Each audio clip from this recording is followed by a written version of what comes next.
a pretty dramatic shift just reshaped the global chessboard, really. We're talking about the South Caucasus, a region, locked in conflict for decades between Armenia and Azerbaijan. But on August 8th, 2025, something profound happened. After years where international efforts didn't quite get there, American diplomacy stepped in, brokering a historic peace deal, signed right at the White House. Well, Now, this isn't just about ending one specific dispute. It's being framed as reasserting American influence and securing some vital global interests. Central to it is something called the Trump Route for International Peace and Prosperity.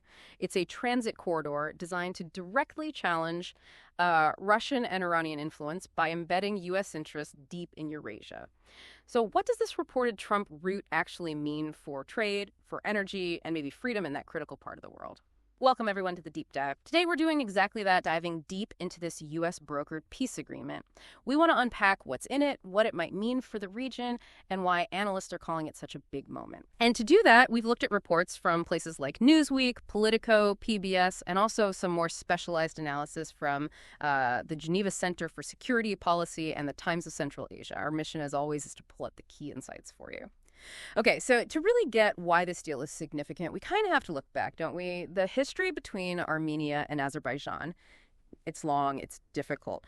The core issue for decades has been Nagorno-Karabakh. It really goes back to the Soviet times, 1923 specifically. An area called the Nagorno-Karabakh Autonomous Oblast was created within the Azerbaijan Soviet Republic. But the thing is, its population was about 95% ethnically Armenian. So that decision, made way back then by Moscow, it really planted the seeds for future conflict. yeah, and it's fascinating, or maybe tragic, how quickly those tensions just boiled over once the Soviet Union started to weaken. The First Karabakh War, it ran from 1988 to 1994. It was brutal.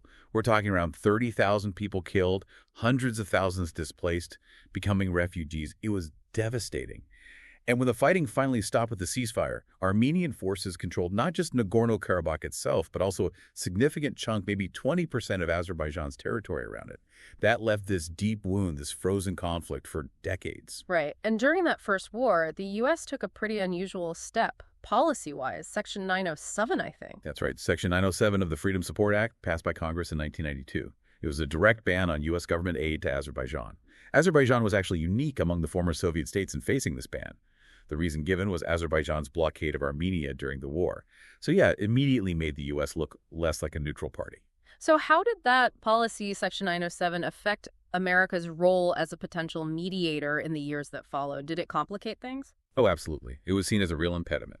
You had successive administrations, Bush Sr., Clinton, George W. Bush. They all saw Section 907 as a problem for impartial mediation. They felt it tied their hands, essentially. But then came 9/11, and that changed the calculation. Azerbaijan became strategically important, particularly for supporting U.S. operations in Afghanistan. So January 2002, President George W. Bush waived Section 907. And that waiver was kept in place by President Obama, too. It signaled a definite strategic shift, a move towards more engagement with Azerbaijan. Okay, let's pivot to the more recent shifts, the really dramatic ones that kind of set the stage for this specific deal. For so long, Russia was the big player, the main mediator in that whole post-Soviet space, including this conflict. So what changed? What opened the door for the U.S. to broker a deal like this? It seemed pretty unlikely just a few years back. Well, if you connect the dots to the bigger picture, Russia's influence definitely started to fade, especially after its full-scale invasion of Ukraine in February 2022. That just sucked up so much of their resources, their attention. Plus, the economic strain from sanctions hit hard. And maybe most critically, for this region at least, was the perception that Russia failed to meet its security commitments to Armenia, particularly during Azerbaijan's offensive in Nagorno-Karabakh in 2023. That really damaged Moscow's credibility as a security partner there. Right. So Armenia, which had always been really close to Russia security-wise, started looking elsewhere. Exactly. Armenia felt let down, increasingly vulnerable. So they began actively, pivoting away from that reliance on Moscow, started seeking stronger ties, both security and economic, with the West. This became really clear when Russia pulled its peacekeepers out of Karabakh in mid-2024. And then a really symbolic move came in January 2025. Both Armenia and Azerbaijan formally abandoned the OSCE Minsk group. That was the main international body trying to mediate this for decades. So ditching it basically created this vacuum, and the U.S. was able to step into that space, taking a much more central role. Analysts are calling it a major break from 30 years of Kremlin-led diplomacy. It signals a real power shift. Okay, so Russia's influence is waning, the old mediation format is gone. How did that directly lead to the specifics of this deal? The one signed at the White House on August 8th, 2025 is called a historic peace summit led by President Trump. Yes, and that joint declaration of peace they signed is thought to be the first actual bilateral one between them since the Cold War ended. So what's in it? The absolute core is this thing called the Trump Route for International Peace and Prosperity, or TRIPP. This TRIPP. It's all about connectivity. It's a transit corridor meant to link mainland Azerbaijan with its exclave, Nakhchivan, which is physically separated. And critically, it runs through Armenian territory.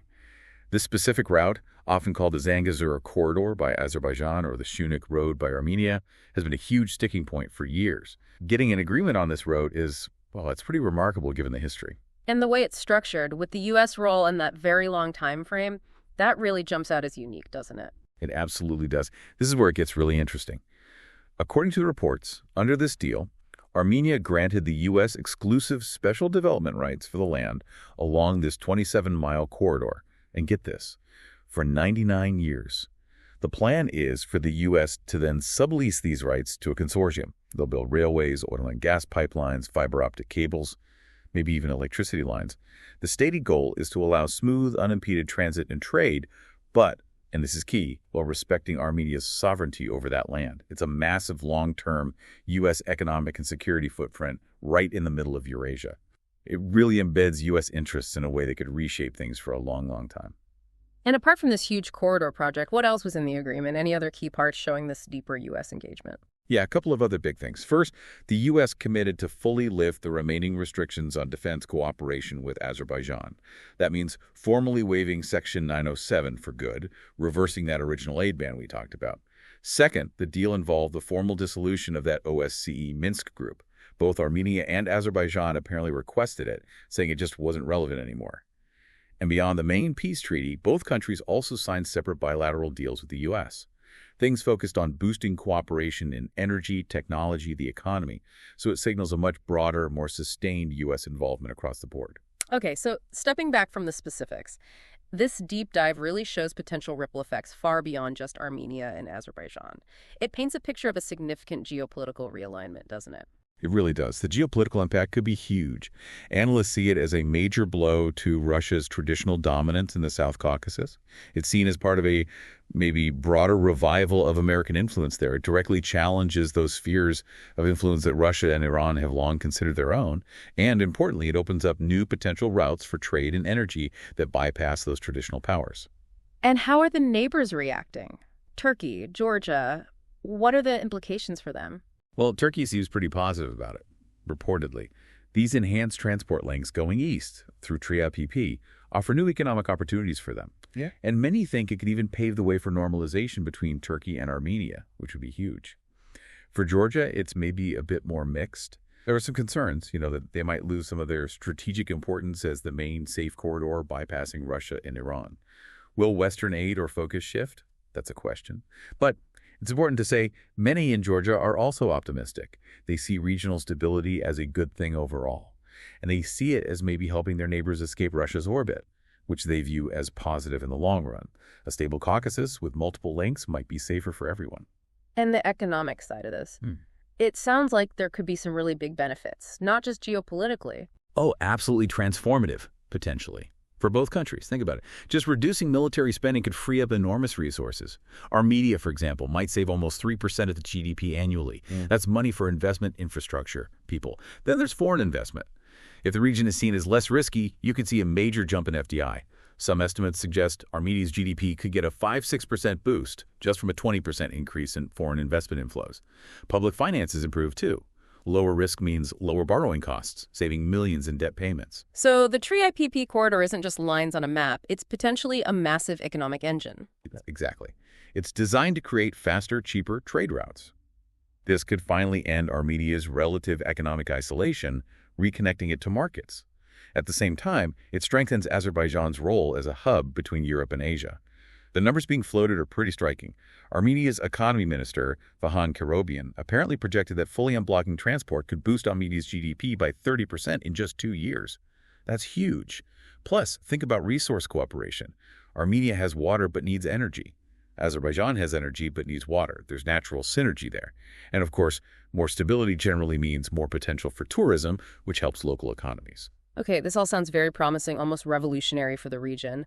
But no peace deal, especially after such a bitter conflict, is ever straightforward. What are the sticking points, the challenges that still need to be overcome? You're right. There are definitely remaining complexities and concerns. Some prominent Armenian American groups, like the Armenian National Committee of America, have voiced worries. People like Alex Galiski have pointed out that the deal, at least as reported initially, seems to lack really specific details on crucial issues. Things like addressing the displacement of Armenians from Nagorno-Karabakh after 2023 or ensuring the return of prisoners of war.